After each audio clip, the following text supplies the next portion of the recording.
Hotep. Hey, this is Michael M. Hotep, founder of the African History Network, host of the African History Network show.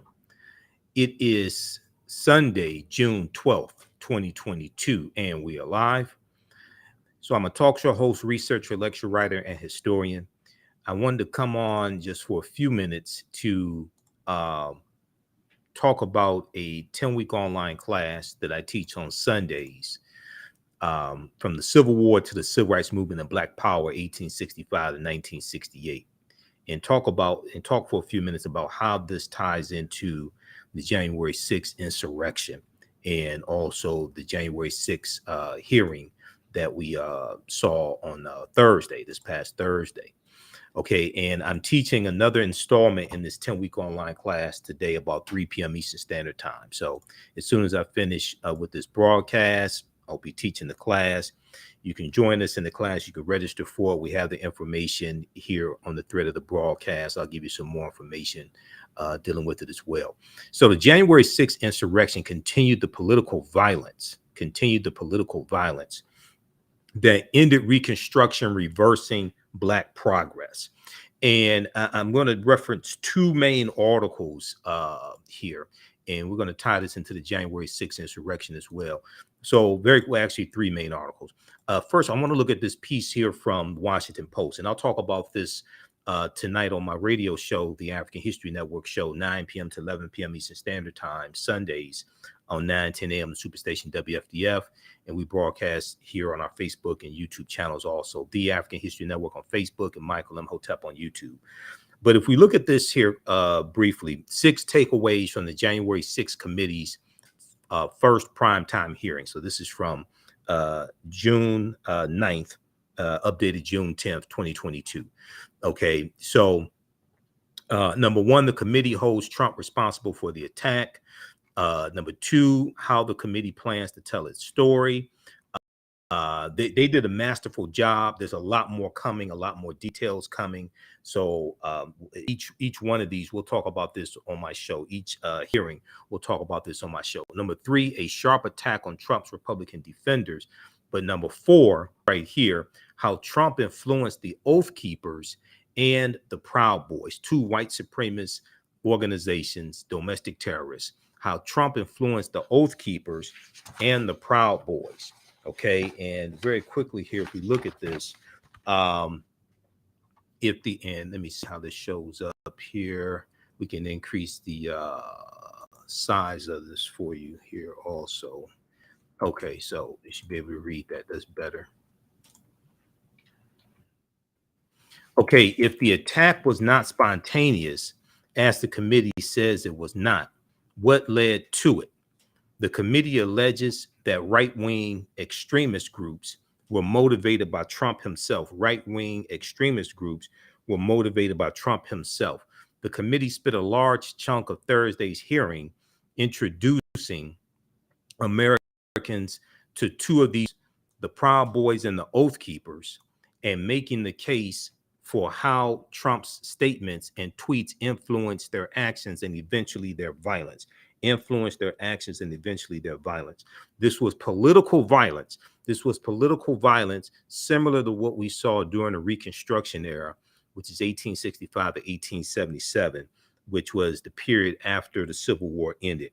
There were gains that African Americans were making, and you had white supremacists who were trying to stop those gains and take back control of state legislatures, and they used political violence to stop African American progress. And the political violence that we saw during the January 6th insurrection was largely a result of African Americans voting in January 5th in Georgia, and putting Raphael Warnock and John Ossoff into the U.S. Senate and defeating 2 Republicans, and then also African Americans voting for Joe Biden as well. So the committee presented evidence that membership of the Proud Boys tripled after Donald Trump praised the group in a presidential debate toward the end of the election. The hearing also featured footage of rioters reading aloud over a bullhorn a tweet Donald Trump sent attacking his then Vice President Mike Pence for his lack of courage. And when Trump tweeted ahead of January 6th, "Be there, will be wild, be there, will be wild," WILL, the committee said that the extremist groups took it as a call to arms. And then you had the documentarian Nick Quested, who did an excellent job with the documentary. He was embedded with the Proud Boys to document what was taking place January 6th. So he was there. He embedded with the Proud Boys that day, testified that some group members went to the Capitol early that morning. Others left the Stop the Steal rally on the ellipse to march to the Capitol before Trump's speech ever began. They did not seem very interested in hearing Trump speak, Nick Quested said, which Nick Quested said confused him at the time, but he described the group's atmosphere as much darker than usual. Okay, so here we see domestic terrorism. Here we see this political violence that was implemented to try to overthrow the government and stop a constitutionally mandated joint session of Congress to certify the presidential elections. Okay, it certify the presidential election results. Okay, now if we look, there's two articles from Time Magazine that I want to look at that draws a connection between the political violence that we saw January 6th and the Reconstruction Era, which comes right after the Civil War.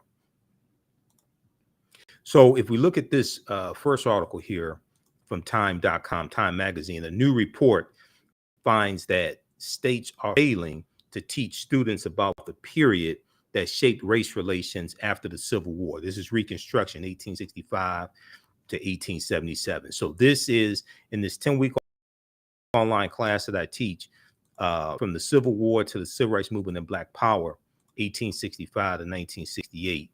This is one of the periods of history that we look at, okay? And we have the information. Also, we have the information on our new website, theafricanhistorynetwork.com. Theafricanhistorynetwork.com is our new website, a new easy-to-use website also. And let me pull it up here.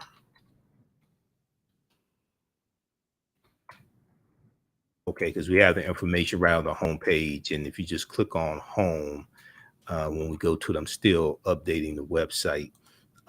We have the information here. So I'm teaching this class today. As soon as we finish, so it'll be about 3:30 p.m.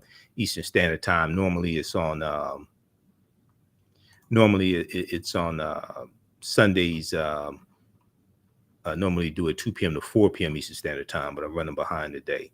So this class right here, from the Civil War to the Civil Rights Movement and Black Power, 1865 to 1968. And let me increase the size here on the website, 1865 to 1968. Okay, can we do that? So this is an important piece of history, and this ties into directly to what's going on today also. All right, this tells us what happened after slavery ended, what were the laws and policies put in place to put us right where we are today, so we understand where we need to go from here. All right, now if we look at this, go back to this article here from Time Magazine. A new report finds that 45 states are failing to teach students about the period that shaped race relations after the Civil War. So this piece starts out and it deals with, and let me post this link right here for you all also, just a second, so you can register for the class and join us in class today. So I teach this at my online school. In the aftermath of the insurrection a year ago, okay, the January 6th insurrection, in the aftermath of the insurrection a year ago at the U.S. Capitol, many leading historians drew parallels between the violence and the Reconstruction era. between the violence we saw on January 6th and the Reconstruction Era, which was the period of political revolution directly following the U.S. Civil War.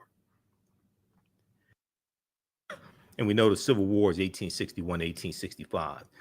The events we saw reminded me very much of the Reconstruction era and the overthrow of Reconstruction.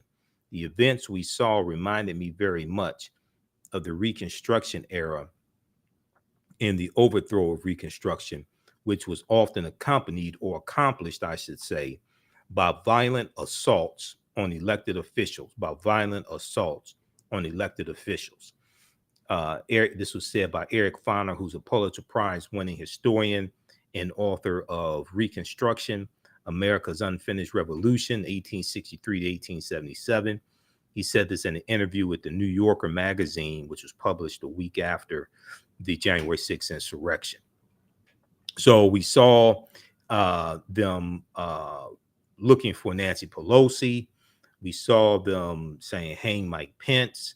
We saw them trying to get into, breaking into the chambers of the House and the Senate. Okay. If they had gotten some of the members, especially Democratic members of the House and the Senate, they most likely would have done bodily harm to them. This is reminiscent of the Reconstruction era and the political violence during Reconstruction. Now, scholars say studying the aftermath of the Civil War can help put in context many of the most seminal events in the U.S. in recent history, in recent years, from the brutal murder of George Floyd by police in 2020 to the voter suppression laws enacted after African-American voters played a big role in helping Joe Biden and Kamala Harris be elected president and vice president in 2020. But despite the timeliness of the era in today's climate, many students in American schools will not get a full education on Reconstruction until they get to college. Okay, well, a lot of them are not going to go to college. Despite the timeliness of this era, in today's climate, the Reconstruction era is directly related to what's taking place and is reminiscent of what's taking place now with the political violence and the voter suppression bills against African Americans, is reminiscent of this Reconstruction era. But many students in American schools will not get a full education on Reconstruction until they get to college. Okay, so read the rest of this here. And these are all things that we deal with in this 10-week online class that I teach, from the Civil War to the Civil Rights Movement and Black Power, 1865 to 1968. So it's a 10-week online class. I'm teaching another installment today, right after finish this broadcast. So we'll start about 3:30 p.m. We have the link here in the thread of the broadcast. You can register for it. Classes on sale $60, regularly $130. And we do the sessions live. All the sessions are archived and recorded. You can go back and watch it anytime. Okay, so even if you can't join us in class live, the sessions are archived and recorded. A year from now, 2 years from now, you'll still have access to the full class. You can go back and watch it. They're archived. So the second article here that I want to look at, this is a more recent article, and this came out in May. This came out May 23rd, 2022. How white violence crushed the progressive change formerly enslaved people won during Reconstruction. How white violence crushed the progressive change formerly enslaved people won during Reconstruction. So this is why, this is one of the reasons why in 2016, I was warning people that Donald Trump had to be stopped. Okay, during the 2016 election season.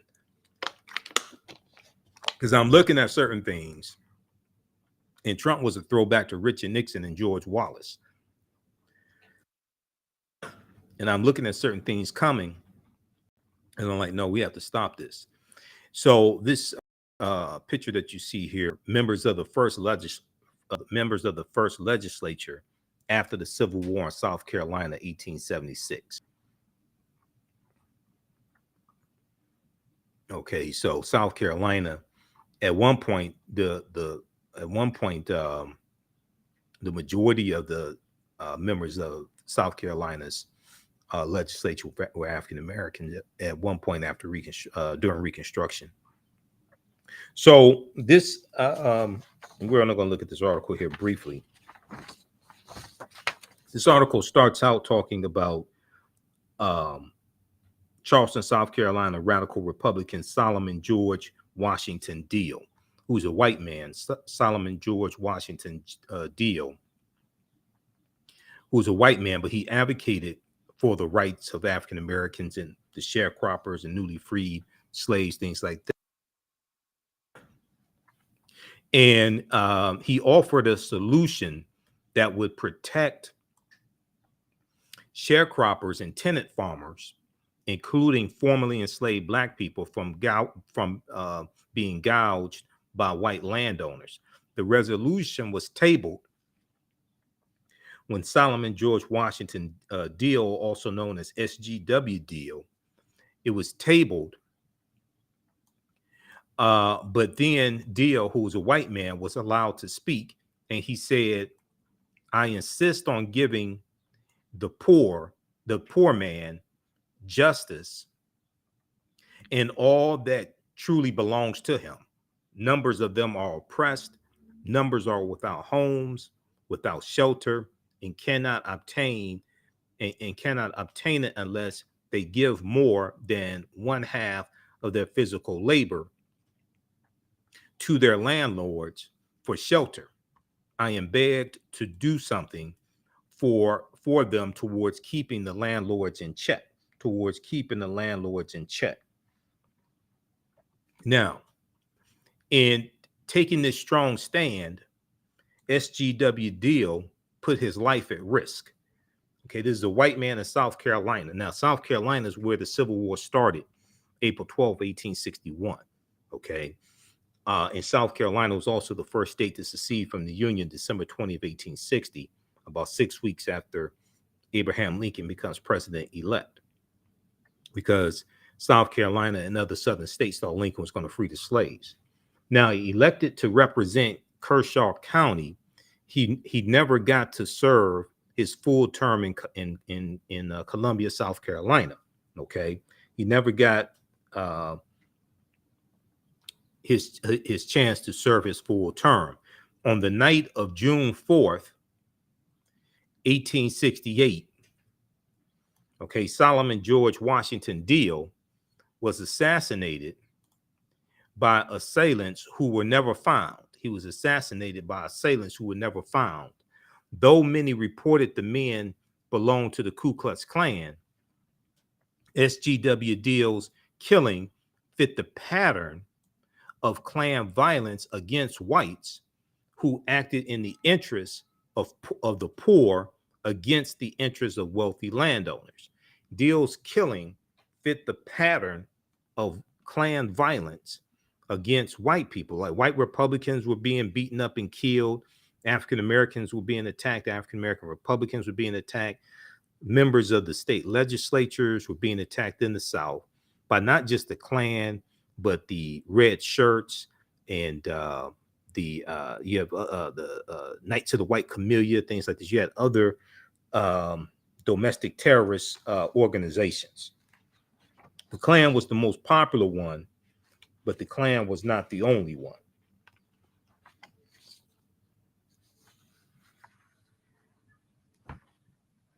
Okay, so during Reconstruction, the Klan acted as a paramilitary arm of the Southern Democratic Party and of white landowners. Okay, during Reconstruction, the Klan acted as a paramilitary arm of the Southern Democratic Party and of white landowners.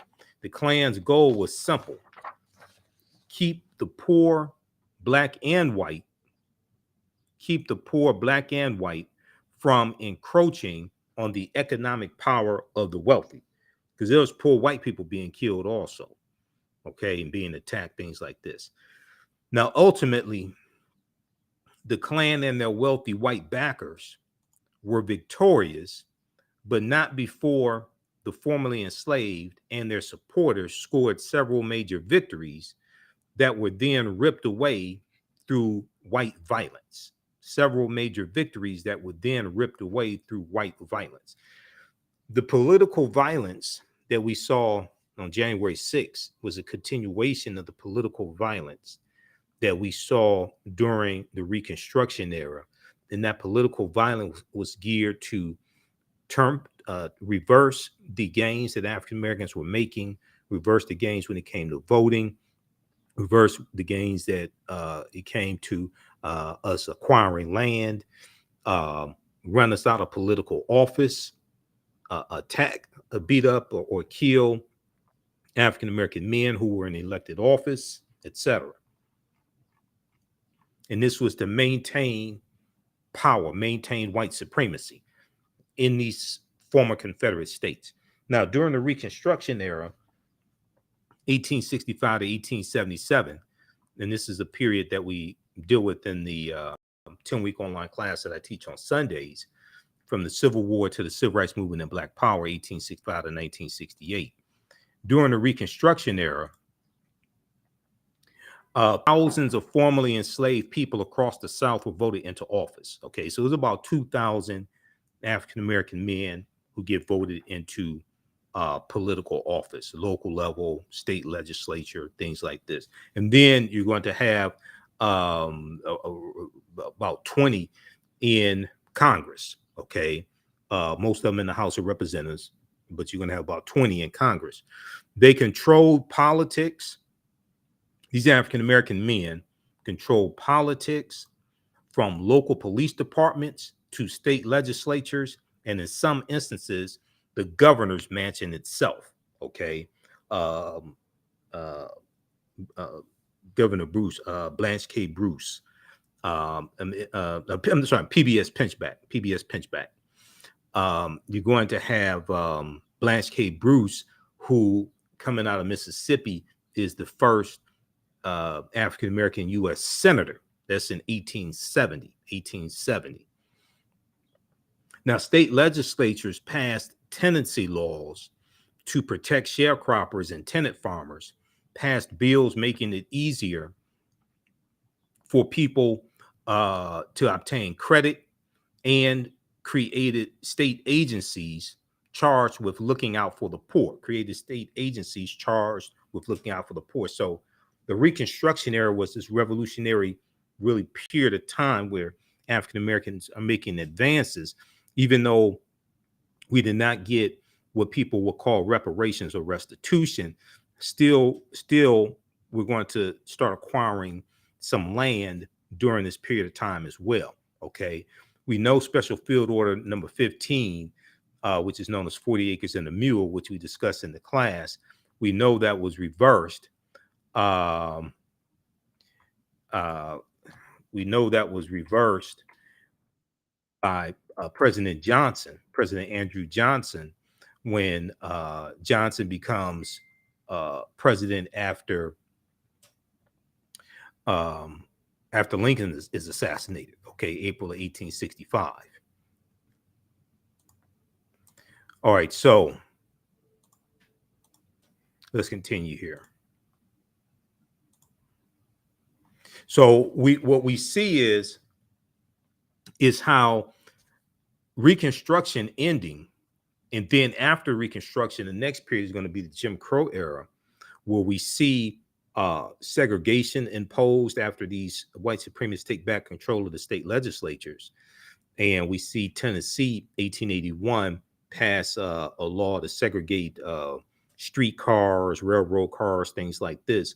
We're going to see other states do this in their state legislatures. Then in 1889, Florida is going to be the first state to pass have a poll tax, which is a tax that you had to pay maybe $2, something like that, a tax that you had to pay to register to vote.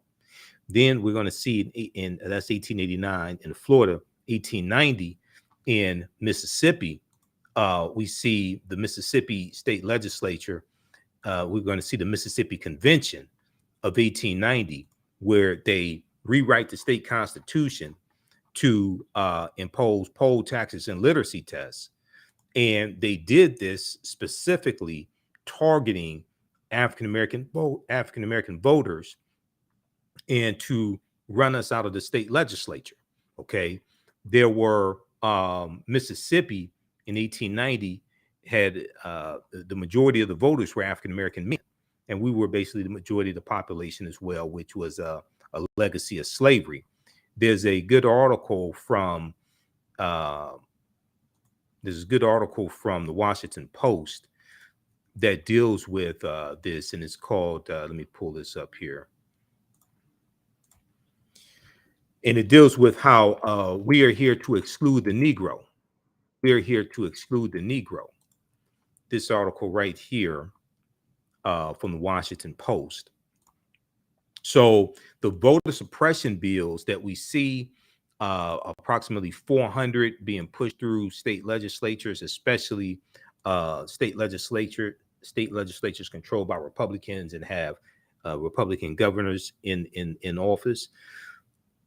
That is reminiscent of what happened after Reconstruction ends. And what Mississippi did became known as the Mississippi Plan. Okay, the Mississippi Plan. And what Mississippi did became copied by other southern states. South Carolina, 1895, Louisiana, 1898, Alabama, 1901. You're going to have Georgia and Oklahoma, things like this. North Carolina. Now, Representative Benny Thompson, who's the chair of the January 6th committee, he represents Mississippi. If you watched the hearing on Thursday, and that was Thursday, June 9th. If you watched the hearing on Thursday, in the opening, he referenced Mississippi.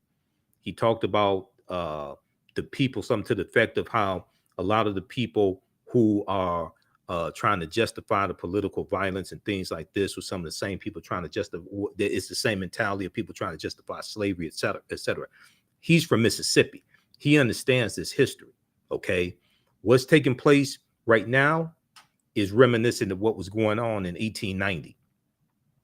All right. So if we look at this here, the Mississippi Plan to keep blacks from voting in 1890. We came here to exclude the Negro. This article is from May 1st, 2021 by Ronald G. Schaefer. And it talks about the Mississippi State Convention, okay, in August of 1890. The convention's president was a white county judge named Solomon Saladin Calhoun. And he put the voting issue bluntly. He talked about why they were there, what they were going to accomplish. He said, let's tell the truth if it burst the bottom of the universe. We came here to exclude the Negro. Nothing short of this will answer. We came here to exclude the Negro. Nothing short of this will answer. This is why they rewrote the Mississippi State Constitution, targeting African-American men who were voting. To suppress our vote and to run us out of political office in Mississippi, so they can fully take back control of, political power in Mississippi.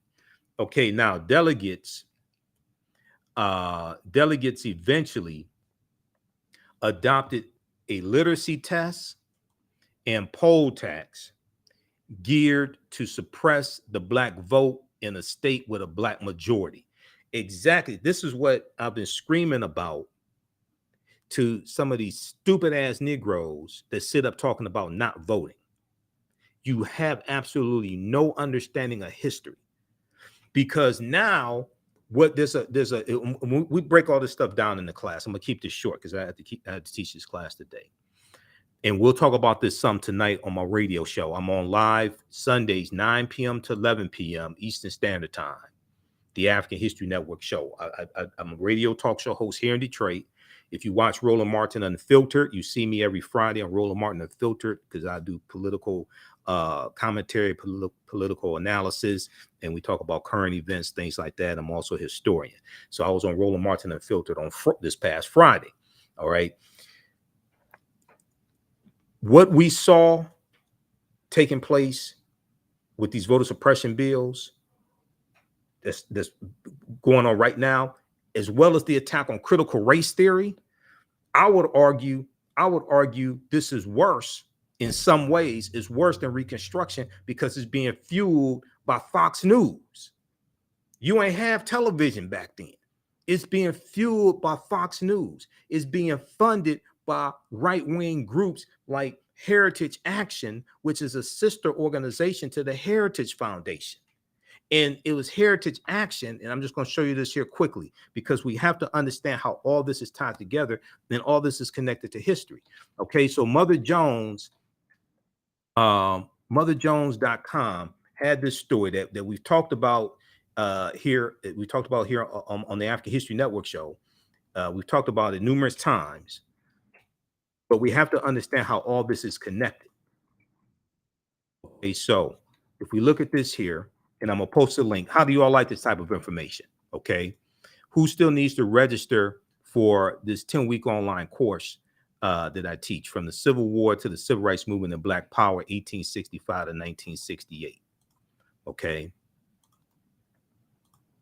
Okay, now somebody said Democratic talking points. No, these are not Democratic talking points. See, you don't understand history. First thing you should do is go study the Compromise of 1877 and how Rutherford B. Hayes became president. Number one. Number two, second thing you need to do, Lamar Wheel, is go study the what's known as the Lily White Movement of 1928, because it's clear you haven't studied the history. It's absolutely clear you haven't studied the history. All right, Motivation Garden. Okay, yeah, we got your registration. Thank you, Motivation Garden. Now let's look at this right here. See, when people talk about Democratic talking points, you show that you don't even understand what's going on right now. Let's look at this article right here. This is from motherjones.com. This exposes Heritage Action Group, which is a sister organization to the Heritage Foundation. The Heritage Foundation is a right-wing group. You want to talk about Democratic talking points? Why don't you talk about the Heritage Foundation and Heritage Action, which is their sister organization? The reason why you don't talk about it is because you don't know about it. In a private meeting last month, now this article is from May 13th, 2021.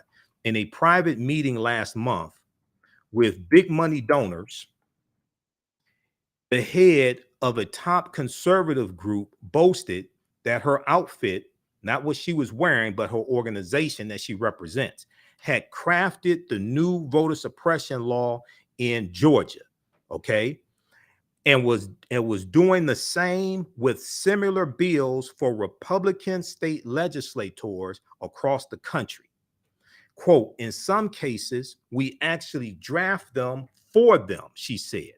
They're talking about Jessica Anderson, who's the executive, who's the CEO, executive director of Heritage Action, which is the sister organization to the Heritage Foundation. If you don't know about the Heritage Foundation, it's probably because you don't study history, because the Heritage Foundation was created by Paul Weyrich in 1973. And the Heritage Foundation is one of these right-wing organizations that pushes these conservative bills that are doing us harm. Okay. Now, the Heritage Foundation and the Federalist Society were two of the right-wing organizations who provided Donald Trump with a list of prospective federal judges that Donald Trump chose from to nominate to be on the federal bench. This is what happens when you come here and have no clue what you're talking about. The research, the Federalist Society and the Heritage Foundation, because there were 103 vacancies on the federal bench when Donald Trump became president, because when Republicans won the U.S. Senate in the 2014 midterm elections, Mitch McConnell and Republicans blocked federal bench nominations that President Obama made. One of the nominations that was blocked was for Myra Selby, who was a federal judge out of the Chicago area. It's African-American woman. She was nominated to the Seventh Circuit Court of Appeals by President Obama. Myra Selby. Okay. President Obama also nominated a woman named Ketanji Brown Jackson as well. And that's how Ketanji Brown Jackson got on the federal bench, is because President Obama nominated her. But if you look at this right here, this article, we talked about this on the show because we do a real substance on the show. I love it when people come here with talking points that they don't understand. Okay. Just come here with talking points that they don't understand. Just simple Simon ass nonsense. And then you get exposed and show you have no clue what you're talking about. This right here. Okay. Never forget, Myra Selby is the Black woman judge whose court seat was stolen for Amy Coney Barrett. I don't have time to get deep into this. Good article by Bruce C.T. Wright, October 13th, 2020 for newsone.com, because I monitor about 35 different news sources on a daily basis. I've been doing radio 12 years, studying history for 30 years. But in a nutshell, what happened was Myra Selby was blocked. Her nomination to the Seventh Circuit Court of Appeal was blocked, and she was not given a hearing. Okay, now this is Reese Colbert. Reese and I were both on Roland Martin Unfiltered. Reese founded Black Women's View, so check out Reese Colbert. This is Myra Selby, Judge Myra Selby right here, African-American woman nominated by President Barack Obama to the Seventh Circuit Court of Appeals. All right. The Seventh Circuit is now the only all-white federal appellate court in the country. So what happened was, back in 2016, President Obama described Myra Selby, both the first Black person to serve on the Indiana Supreme Court and the first woman appointed to the state's highest legal panel. Let me see if we increase the size. Okay. Now, in part as displaying, quote, exceptional dedication to the legal profession, end quote, and vowed that she and another judge he nominated, President Obama nominated, would be diligent, judicious, and esteemed additions to the bench. But her nomination, check this out, her nomination expired after a year elapsed, strategically allowing Donald Trump to bring forth his own set of judicial nominations. They did not give Myra Selby a hearing. Mitch McConnell, who controlled the Senate, the Senate majority leader, this is why voting is so extremely important. The Senate majority leader controls which bills come to the Senate floor for debate.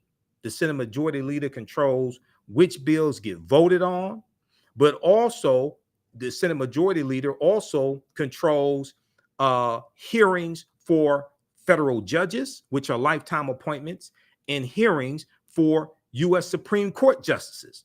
So the same thing that Mitch McConnell and Republicans in the Senate did to Merrick Garland in 2016 when he was nominated by President Barack Obama as the Supreme Court nomination, they did not give Merrick Garland a hearing. After a year, the nomination expired. They did the same thing to this African-American woman, Judge Myra Selby. They did the same exact thing to her, okay? But here, it gets even deeper. When Trump became president, the Seventh Circuit Court of Appeals, who did Republicans put in the Seventh Circuit Court of Appeals? Amy Coney Barrett. Amy Coney Barrett became judge in the Seventh Circuit Court of Appeals, which then put her on the trajectory to be on the U.S. Supreme Court. This is what happens when you listen to dumbasses who tell you don't vote, have absolutely no clue what they're talking about, never read the U.S. Constitution, don't understand the duties of the Senate, don't understand that the president nominates federal judges, but it's the Senate that confirms them. And what Republicans did by taking back control of the Senate in 2014, they blocked over 100 of President Obama's federal bench nominations. So then when Trump became president, by way of the Electoral College that most of us don't understand because we haven't read the U.S. Constitution, when Trump became president, there were 103 vacancies on the federal bench for Trump to fill. And who was sending him a list? Who was sending him a list of ultra conservative, very young, mostly white judges to fill that bench? The Heritage Foundation and the Federalist Society. And then the sister organization to the Heritage Foundation are the very same ones who are crafting boilerplate voter suppression bills like the one in Georgia. They're the ones that crafted the Senate Bill 202. They're the ones that crafted that for Georgia, while you have idiots talking about Democratic talking points because you don't study none of this. Go run that on somebody that doesn't read.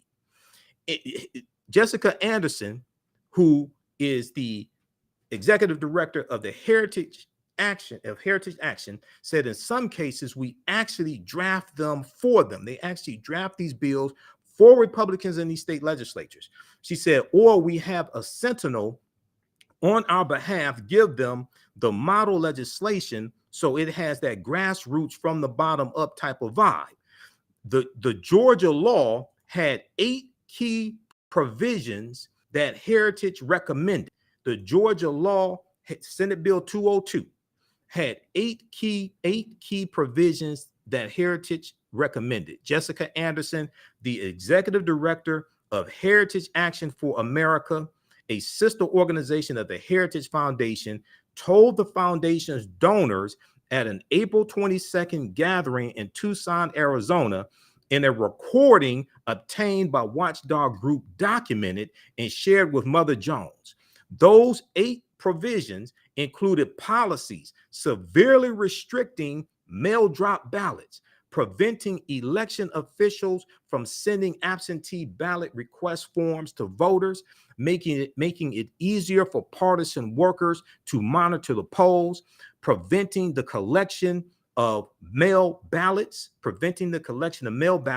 and restricting the ability of counties to accept donations from nonprofit groups seeking to aid in election administration. This is what Heritage Action put in Senate Bill 202, and they're trying to suppress the African-American vote while you got people who have no clue what they're talking about Democratic talking points, and they can't explain 1/10 of this stuff to you. All of these recommendations came straight from Heritage Action for America's list of best practices drafted in February. With Heritage's help, Jessica Anderson, executive director, said Georgia became the example for the rest of the country. Well, this is reminiscent to Mississippi in 1890. Reminiscent of Mississippi in 1890, because what Mississippi did at the Mississippi Convention in 1890 became known as the Mississippi Plan.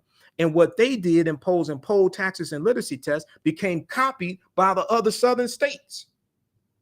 We're being outmaneuvered on the political chessboard. Don't understand history and don't understand law, don't understand politics.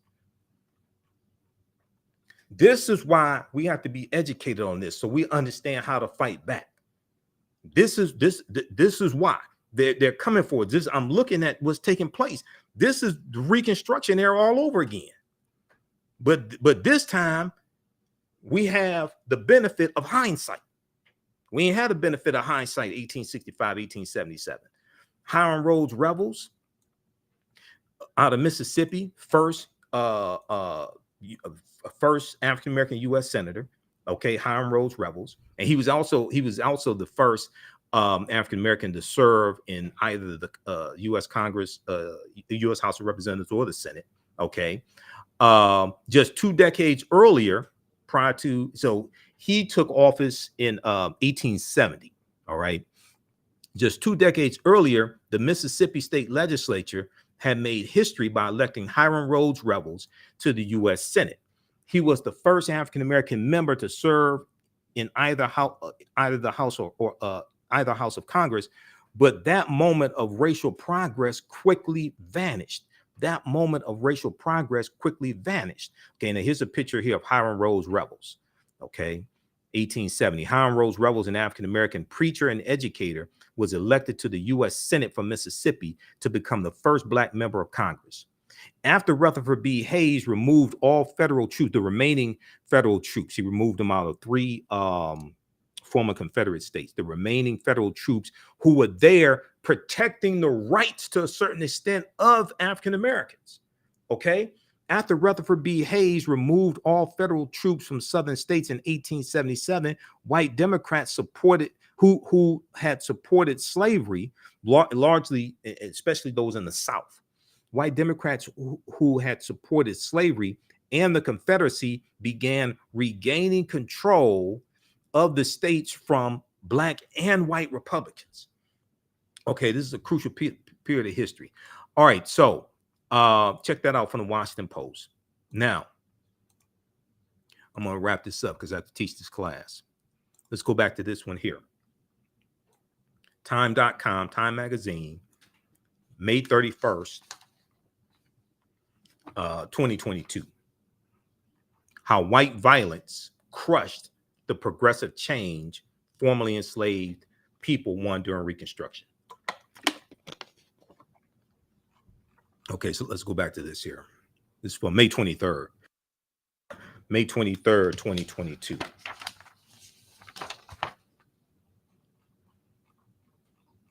Let's go back to this here.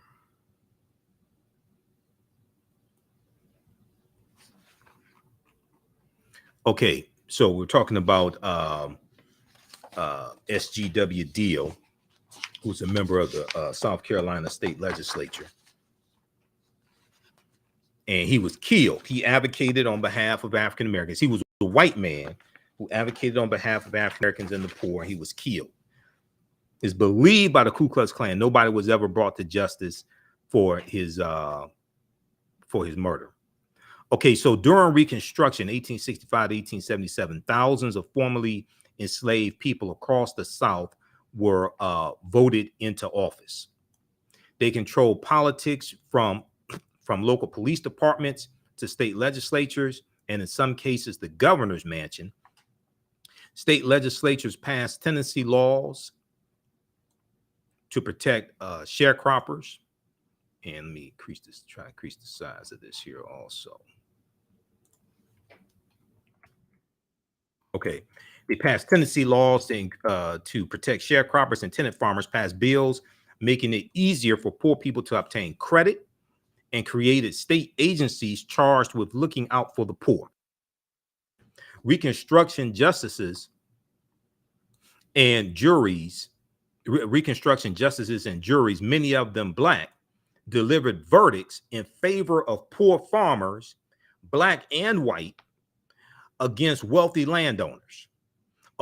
So when we had this political violence during Reconstruction, it's to reverse all of this and totally take back control and suppress the African American vote. And because poll taxes were instituted, then that knocked a lot of us off the voter rolls. So then we couldn't vote to keep the African Americans in elected office, and they get knocked out. Across the South, black men such as Blanche K. Bruce, a U.S. senator from Mississippi, and James T. Rapier, a U.S. representative from Alabama, owned and operated large plantations of thousands of acres or more. Now, at the same time, let me see here. Okay, so I'm looking at my notes. At the same time, state legislatures have been charged by newly approved state constitutions to meet more of the public need in education and care of the poor in hospitals and mental health facilities. A new tax structure followed this new set of public priorities, combined with huge state deficits incurred during the Civil War and the collapse in the credit market for the South. Now, Southern states moved aggressively to raise property taxes, in some cases by a factor of 10. When compared to the pre-war period. Okay, black African-American run state legislatures believed this might be a market-driven solution for land distribution, a market-driven solution for land distribution. Owners of large plantations and huge tracts of land would either be forced to sell or have their land confiscated for failure to pay taxes. Now, the land then could be redistributed to landless, formerly enslaved, and to poor white people. Okay. Now, this rarely happened, however. While land redistribution by taxation rarely happened, the period saw the country embarking on a road toward wide-scale democracy and racial justice, wide-scale democracy and racial justice. But the period ultimately descended into violence as white Americans allowed their fear of the power of the formerly enslaved to trump their embrace of equality and fairness. This is the same thing going on right now. There's a fear by some white people, not all white people. There's a fear of some white people of the browning of America. There's a fear by some white people of African Americans becoming more politically powerful. And this is why you see these voter suppression bills. This is why you saw the January 6th insurrection. Okay, this is why you saw that take place. The domestic terrorists that you saw January 6th trying to overthrow the government are descendants of the domestic terrorists that we saw attacking political officials and overthrowing Reconstruction in 1865 to 1877. This is the same thing. This is what we're dealing with. Except they didn't storm the U.S. Capitol building during Reconstruction. All right, but they did everything else to end that period and reverse the gains that we were making. Okay.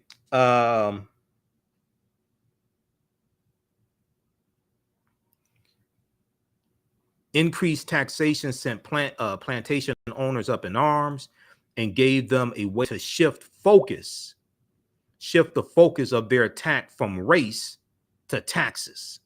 It gave the plantation owners a chance to shift their focus from race to taxes, even though race was very much beneath the taxation issue. Such anger on the part of wealthy whites contributed to the rise of violent groups supported by them, such as the Ku Klux Klan, and ultimately to an organized, successful political effort to undo Reconstruction through violence. Well, you had two domestic terrorist organizations, the Proud Boys and the Oath Keepers, who are working on behalf of Donald Trump January 6th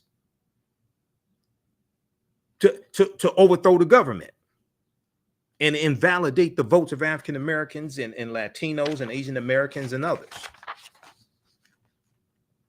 The era of Jim Crow began. Lynchings became commonplace entertainment for whites. Voting rights came under attack as Black voters were forced at gunpoint to vote for racist white Democrats, or they were threatened with violence and told to stay away from the voting polls. You can even go to the Ocoee massacre in Florida in 1920 and see that. Okay, but we look at we'll in the class we'll look at the Clinton, Mississippi riot of 1875, Vicksburg massacre 1874, Opelousas massacre 1868. We'll go through and look at some of these massacres that were because of political violence. Armed gangs patrolled polling stations to prevent African Americans from voting. Groups like the White League, we're going to see the White League heavy in Mississippi. Groups like the White League and the Red Shirts joined the Ku Klux Klan on December 12, 1874. This is one of them we talk about in class, the Vicksburg massacre of 1874, because there was an African American sheriff named Peter Crosby who was forced out of office, duly elected, former slave, forced out of office by white domestic terrorists. Okay, so the White League and the Red Shirts joined the Klan December 12, 1874. The white president of the Board of Supervisors in Vicksburg, Mississippi, received a telegram from white mercenaries in Trinity, Texas, offering their services to kill out your Negroes, offering their services to kill out your Negroes. Northern newspapers also stepped into the fray, whipping up fears of quote unquote Africanization, whipping up fears of quote unquote Africanization. What happened here? Okay, let me see, where are we? Right here.